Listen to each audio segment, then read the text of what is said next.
The following is a special presentation of Tony Kurre Radio. From hot dogs to cool kitties, this is Darkside of the Pooch. Seeing is believing, baby. Welcome back to the Tony Kurre YouTube channel, also on TKR, Tony Kurre Radio. Of course, very easy to find that. Go to Android or Apple and just search TKR. Those three lovely little letters are going to get you great classic rock and roll to the bone. And Dr. Rab Stewart of the Rossbridge Animal Hospital, also wherever you get your favorite podcasts, are available everywhere. Dr. Rab, you're looking fantastic today. How are you? Thanks, man. I think I'm wearing the same outfit that I wore last time we spoke. Well, you probably should. Same thing I wear every day. Turn it inside out. You'll get 3 more weeks out of it. Hey, listen, because we're on the YouTube channel, if you're listening to this program, you're not actually watching it. We're going to make you go watch it because you have a prop you'd like to show today. What is that you have in your hand there in that big, long test tube looking thing? I got a prop. What is it? All right. This is a bladder stone. We took this out of a dog's urinary bladder. Okay. This morning. It's really common that dogs get bladder stones. They can also get kidney stones, but they're less common. As painful for dogs as it is for humans. It's painful. I don't know if I've ever actually held one of these in my hand before. You maybe get a better view of it. Oh yeah, if I have it in my hand. It looks like so. It's kind of granular. I don't know if you can appreciate that. Yeah, sure can. Yeah. Anyway, so it's painful. They roll around in the bladder and they cause irritation. And this was a really nice, simple, straightforward procedure where the dog just had one stone. It was pretty large. You can see them most of the time. You can see them on X-ray. So usually the presenting signs are a dog is urinating frequently, or they have some blood in their urine. And we'll get a urine sample, we'll look at it, and we'll see these crystals in the urine. And the crystals clump together and form stones. So anytime we see a urine sample from a dog or cat, and it's got crystals in it, we need to ultrasound them and or x-ray them. So when we do that, we'll see the stone. And now, is that a pretty nice sized stone? It looks pretty big. It's pretty small. I mean, really? I'm not going to say it's pretty small. It's probably pretty medium size. There's Dr. Johnson in the background. Hi, Dr. Johnson. Hey, Dr. Johnson. How are you? There you go. Yeah. We sometimes you can remove them and they're no bigger than like a grain of sand, and there's a ton of them. Wow. And that's kind of a more difficult surgery. But I mean, I've taken them out that they're this big, and this one is, just for. Now, if you did not take them out, what would happen? And do they pass through the pee-pee? They can pass if they're small enough. But in male dogs, they can get lodged, and that is an emergency type situation. Yeah. Because then they can't urinate, and their bladder will eventually rupture, and that can be, fatal if not addressed. So, females, it doesn't happen so much. If the stones make it into the urethra of the female, they'll usually urinate them out because the urethra, for the most part, is the same diameter, from the bladder out through the vaginal area. But dogs, the male dogs and cats, they taper. That urethra tapers. It gets smaller as it makes its exit, and so those stones are going to get trapped. So when that happens, it's a much bigger deal. There is some evidence that the stones can get smaller if you treat them medically with antibiotics and certain diets. But then the problem with that is as they shrink, they can get stuck in the urethra of the male, and then it becomes an emergency situation. So this was a male dog, and we saw this Thursday or Friday of last week, and we took it out today. Very uncomfortable and a wonderful story, and I'm glad you had something to share with us this week because I've been asking for something really good. That's is that a standard kind of thing for you to do? You do like 1 or 2 of these a week? Oh, I've done a bunch of them. We don't do 1 or 2 a week. We might do one every couple of months. Okay. But I mean, over my career, I've done a bunch of them. Darkside of the Pooch brought to you by Ed's Pet World, 879-1331, 879-1331. And now Sasquatch Toys and Comics. That's right. Sasquatch Toy. That sounds like a fun place, doesn't it? I knew about that. I knew about this I knew about Sasquatch months ago. Yeah. Because I actually got to see Seth's dog. He brought one of his Yorkies in. Did he? All right, good. I did. I got to meet his wife, and so we talked about it. And so it's been hard for me to keep a lid on this thing because I love it. It's open Wednesday through Sunday, 10 to 6. Toys from the 70s, 80s, and 90s. Comics from the 60s on up, and of course you can find it right there on Citation Court in beautiful Homewood. Of course, Ed's Pet World been open for nearly 50 years. This is brand new endeavor. Sasquatch toys and comics. Make sure you check it out. If you like Ed's Pet World, you're going to like this place. It's fantastic. And of course, they're having a grand opening coming up on the 6th, 7th, and 8th. So make sure you check it out. Tony Curre Radio will be down there. Should be checking it out. Sasquatch Toys and Comics, 452-0307. All right. So last week we were talking about either, was it a pit bull? The UK was wanting to do away with pit bulls, right? Yeah. Mm-hmm. And I was asking you the question, okay, I understand that pit bulls obviously are a particular type of dog that a lot of people look at and think they're extra mean. And you were basically saying, yeah, there may be a little bit to the breed that breeds that type of content towards a particular dog. I do want to read a story, though, about a Rottweiler, a 2-year-old girl. You want to know where this goes?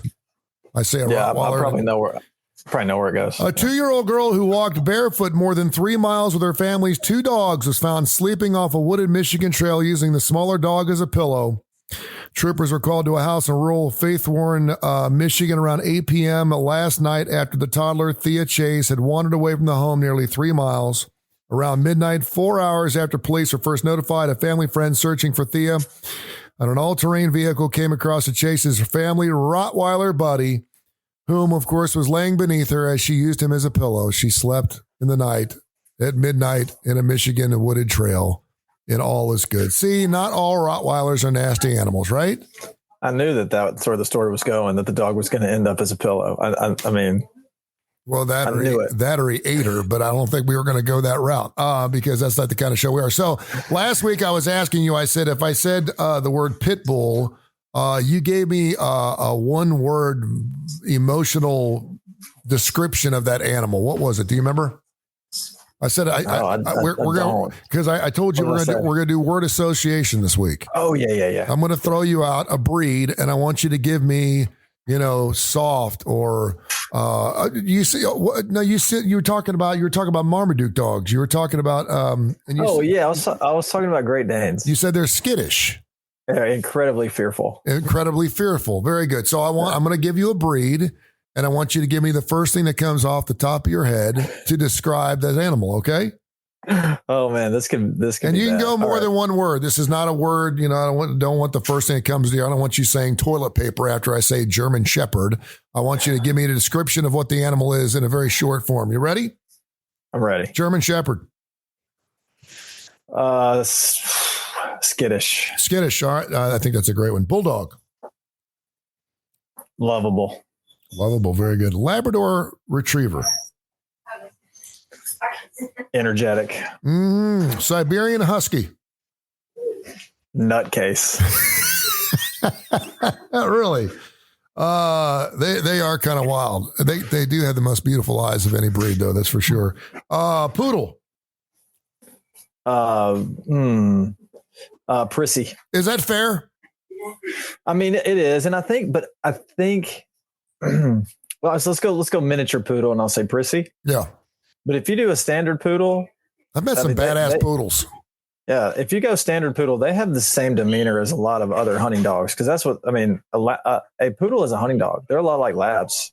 Really? So miniature poodle, I'm going to say they're a little bit prissy, but I think it's because the owners push them that way. Yeah.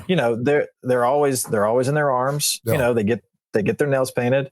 Their feet never touch the ground. Mm-hmm. They're all, they're taught to go to the bathroom on pee-wee pads in the house. Yes. So that's what people want. And so that's what they become. Let's go with a border collie. Oh, Fluffy. All right. Let's go with Chihuahua. Biter. Oh, they are biters, aren't they? They're biters. I was like bringing Dusty, Billy, and Frank on ZZ Top on stage back in 1995, I think it was, at Oak Mountain Amphitheater. And I was invited to go into Frank Beard's bus. And I was like, great. And I said, how much time I got? Like, you got all the time in the world. Go take a tape recorder and just go hang out with Frank. I was like, super good. And he had a Chihuahua on his bus, and that thing bit the hell out of me. I mean, got blood. I mean, I went up to pet that thing, and it took a bite. I was like, what in the hell? Dotson. Oh, teeth. Man, Teeth. Dachshunds are not friendly dogs. They're not nice. But here's the thing about Dachshunds. They're small dogs, and I'm not kidding. Their teeth are the same size as a German Shepherd. Yeah. They have the most massive teeth. They're all teeth. And you do not want to get near the teeth of a Dachshund. Rottweiler. I don't know why, but I think just the first thing that pops in my head is black and tan. Huh. And I think it's because a lot of black and tan dogs, they have strange drug sensitivities. Mm-hmm. So those and Dobermans, it's almost like we're taught in vet school, like black and tan, if you're going to prescribe drugs, you better be sure that that's not going to, they're not going to have a problem with the drug. I think that's also a drink, isn't it? A black and tan, isn't that a beer? It's very good. Yeah, black, it's a mixture of two beers. There you go. How about a Maltese dog? I think shaker, like nervous, they're just Maltese kind of. How about a chow chow?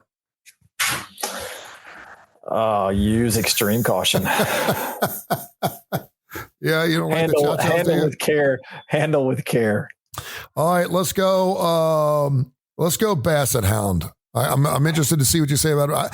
Man, I had a Basset Hound. I had Freddie Dog. And I had Freddie Dog snipped, and that dog pooped in my recliner. It crapped in my bed. It went in my shoes. I did everything to love that dog. That dog just was the death of me.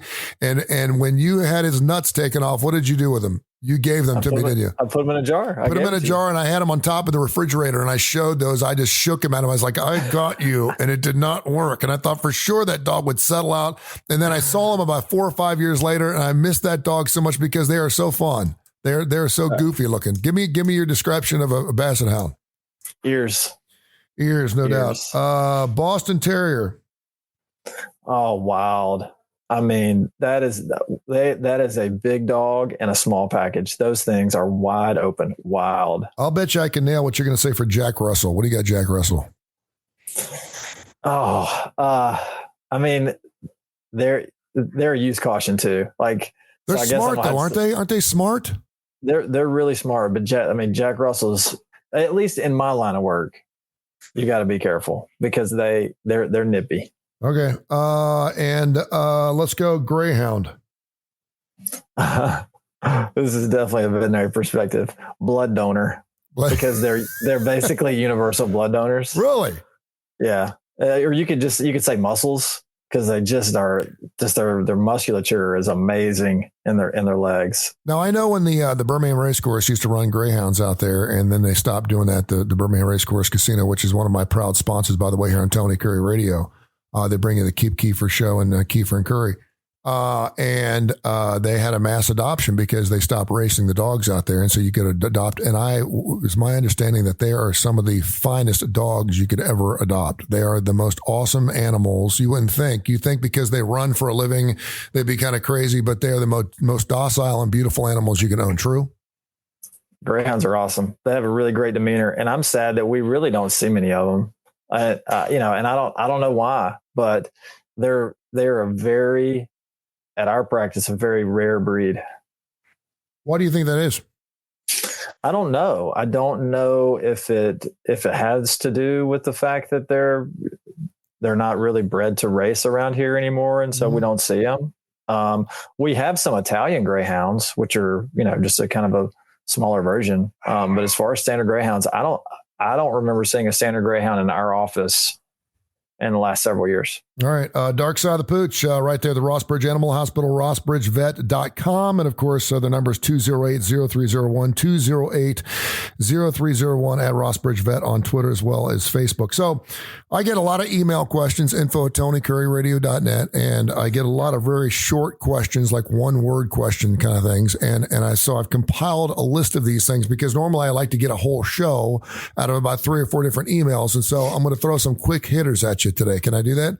And some of them are almost like trivia questions as well. For example, is it cheaper to spay or neuter a dog than it is to raise a litter of puppies for 1 year? They came from Janice. For sure. Much cheaper to spay. I mean, what it costs you to spay one female dog, you'll spend that in just one puppy. If you bring it in 3 times, you'll spend what you your spay was. Okay. And we mentioned what was it, like $36,000 or something over the course of your animal. It's going to cost you over the course of 12 or 13 years, which is really worth every doggone dime when you look at $2 or $3 grand a year. Are there more cat breeds or dog breeds? That from Dan. Dog. Smith wants to know what's the smallest breed of dog and the largest breed of dog, and explain a little bit about both. I mean, the smallest dog that I've ever worked on was probably a teacup Chihuahua that was probably about 2 pounds. Wow. I mean, it was tiny. And then the largest dog I've ever worked on was actually at my old job, and it was giant mastiff, and I think it was right at 200 pounds. Holy Moses! And that was regular weight. Yeah, I mean, to be fair, he was overweight, but I mean, 200 pounds. I mean, even if you're overweight, that's a massive dog. It's a human being. Yeah, I mean, it's more than. I mean, it outweighs me about 40 pounds. Now, what does that dog weigh when it comes out? Oh, when it comes out, I mean, they might weigh 10 pounds, 10, 15 pounds. They're still big when they come out. That's a pretty nice size. Tim wants to know, what exactly is a standard? That's a good question. I would be able to answer. All right. Well, I guess it depends on kind of the way that you're using that term. So, for example, there's standards for every breed. A breed maybe has to have its tail docked in order to be a standard for that breed. And it all has to do with if you're going to show them or if you're going to have them registered and stuff like that. There's even standard haircuts, like, for example, schnauzers that have a very standard breed haircut. Okay. So, standard, it usually means what the look of the dog is, and it has to do with their breed standard. Okay. I got another one. How about a beagle? What do you think of when you think about the beagle? Rotten teeth. Beagles stink. See, I had some next door. The worst teeth. I know. I had a next door neighbor that had beagles, and of course they were hunting dogs, and they were good dogs, but those dogs stunk so bad that beagles always stink. You can't. I mean, you can wash a beagle as many times as you want, and you're not going to make that dog smell good. They're like the crypt keeper. When they get old, I mean, the wheels fall off. Really? Why is that? Oh yeah, they just start looking and smelling awful. They just don't age well. It's like your Aunt Thelma or something. She's not aging well, man. I don't know. Diane wants to know, how long are dogs pregnant for? About 63, 65 days in that. That's range. The same thing as a guinea pig. Mm-hmm. Is that standard for a lot of animals? About 62, 63 days? I mean, it can be. Cats are pretty similar, but then you've got, I think elephants they're pregnant for like a full year. Yeah. It's like 12 months or something. Steve wants to know which dog breed has a black tongue. We're talking about Chow Chow. Is that Chow Chow? Chow Chow. Yeah, but you know what? A lot of mixed breeds will have either, full pigmented tongues or just like kind of like real patchy pigmentation on their tongue. Mm-hmm. So, it kind of depends on the dog's pigmentation. Right. That's going to affect that. All right. Asking your info at Tony Curry Radio questions here. Email questions, info@TonyCurryRadio.net. Brought to you by Sasquatch Toys and Comics. Now open Wednesday through Sunday, 10 to 6. Toys from the 70s, 80s, and 90s. Comics from 60s on up. It's right there, 145 Citation Court, 452-0307, 452-0307. That's Seth's Place.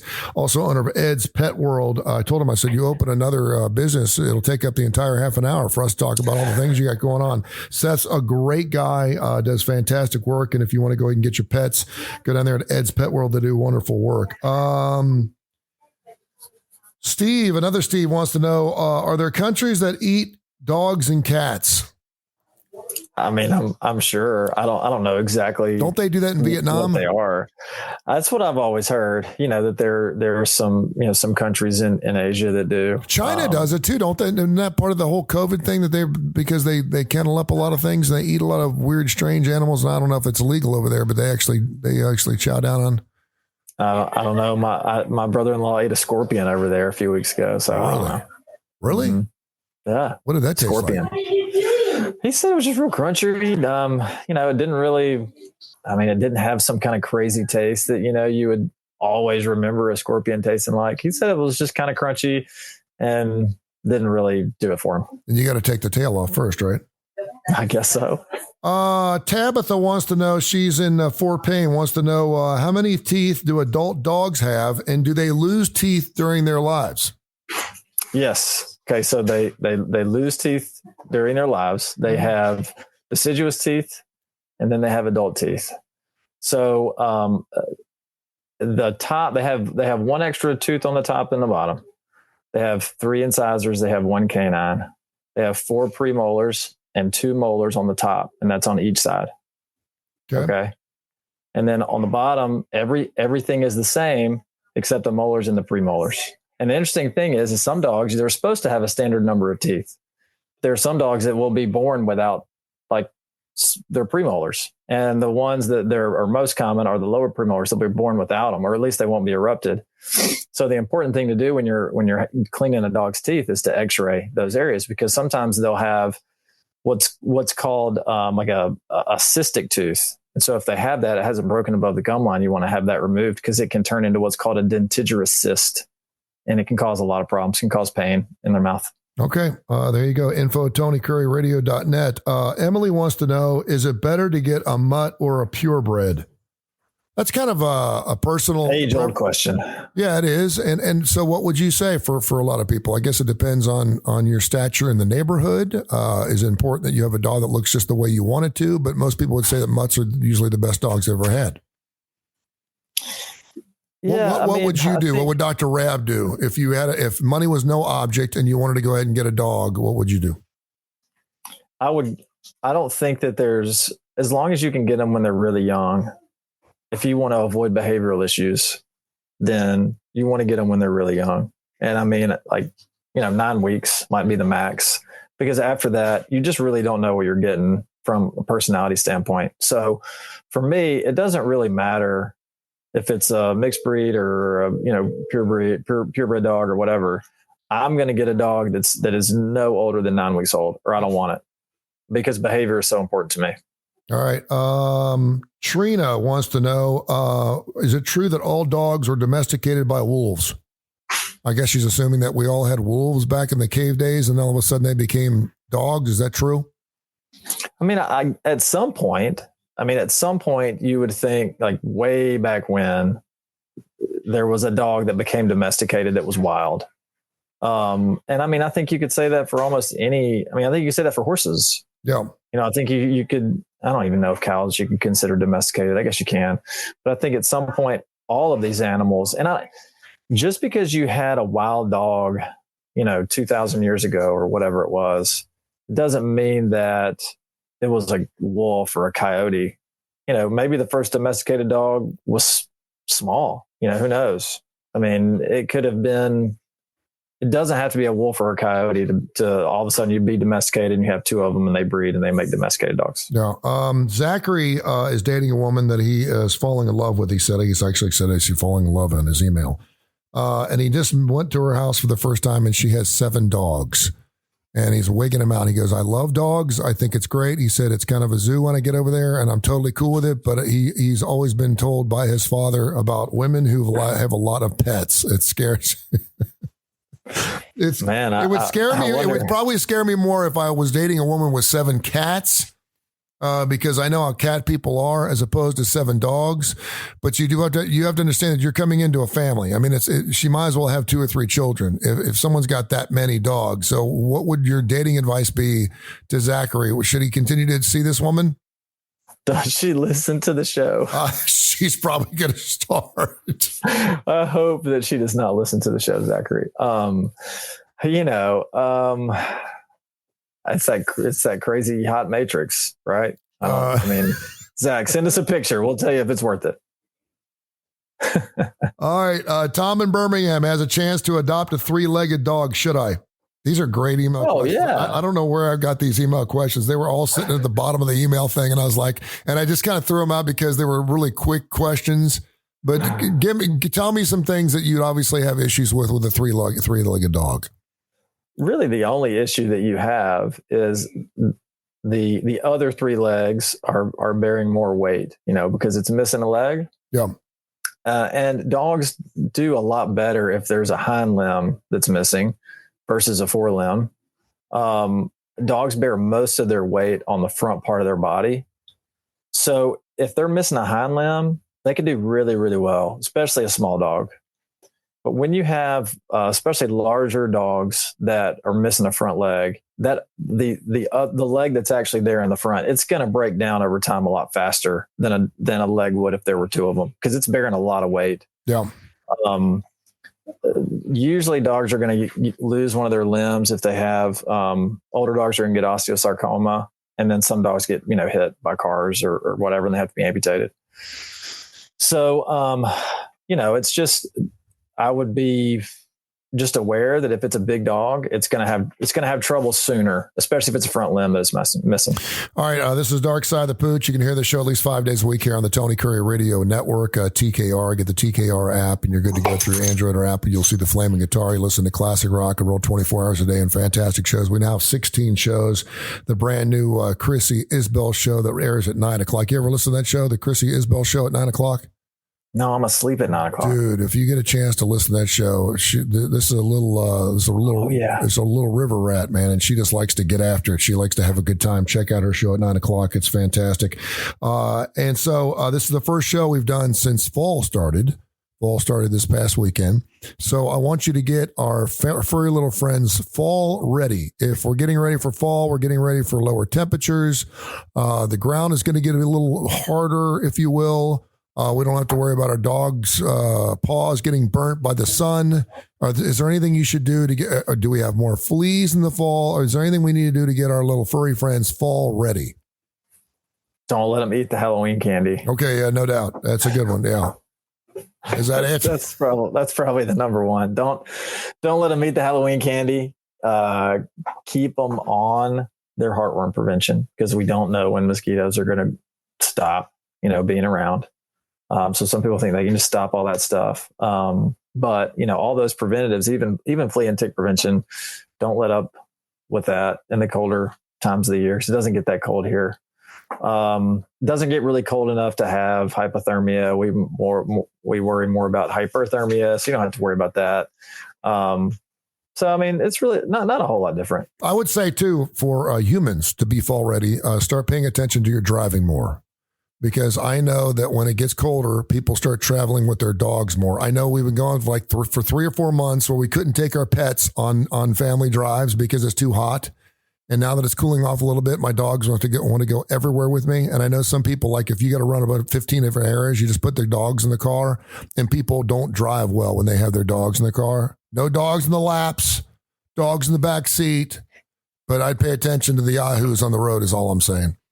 All right. I had to go look for my dog last night. He escaped. Really? What happened? So one of the kids let him out in the backyard, and I got home, I opened the gate and pulled in, and he was out, and he ran out. Yeah, so this should tell people about, just how wonderful you are, but this should tell you something about dogs. Because I would think that a veterinarian would have a dog that didn't pee in the house, didn't poop in the house, didn't tear up shoes, didn't run away, ate a very healthy kind of thing.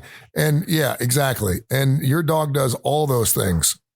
He pees in the house. He poops in the house. Yes. He runs away. Yes. He tries to bite me when I try to get him off my son's bed. Yes. Yes. Does he really? Yeah. Mm-hmm. That's pretty amazing stuff. All right. We're up against it, man. Tell everyone how they can find you. You can call us at 208-0301. You can find us on Facebook, Ross Bridge Animal Hospital, or you can email us, rossbridgeanimalhospital@gmail.com. Hey, Seth from Sasquatch Toys and Comics. You know where he goes. He goes to Rossbridge Animal Hospital, baby. He knows the best. Check him out Wednesday through Sunday, 10 to 6. Toys from the 70s, 80s, and 90s. Comics from the 60s on up. 145 Citation Court. Their number is 452-0307.